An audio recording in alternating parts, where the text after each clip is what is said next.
করতে চাইছে।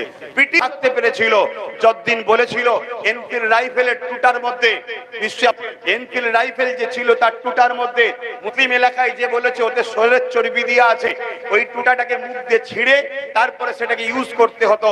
মুসলমান শুকরকে খাওয়া বা স্পর্শ করাকে হারাম জানে।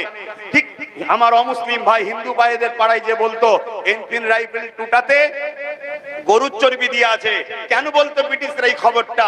যাতে করে হিন্দু ভাইরা ওই টুটা মুখে নিয়ে লড়াই না করে। মুসলিম পাড়ায় শরীরের চর্বি দিয়ে আছে বলতো কেন? এতে মুসলমানরা টুটাতে মুখ না দেয়।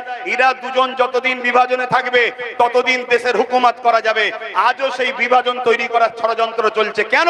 যতদিন আমরা দু ভাই ঝগড়া করব ততদিন আমাদের বাড়িতে সবাই রাজ করতে পারবে। এই জায়গায় আমাদের দু ভাইকে ভাবা দরকার যে আমার দেশটা ধ্বংস যাচ্ছে। আর যখন বিপদে পড়বো দেখুন দিনকে দিন তো আমরা দু ভাইয়েরাই তো ধ্বংস হচ্ছি, গরিব হচ্ছি আমরা।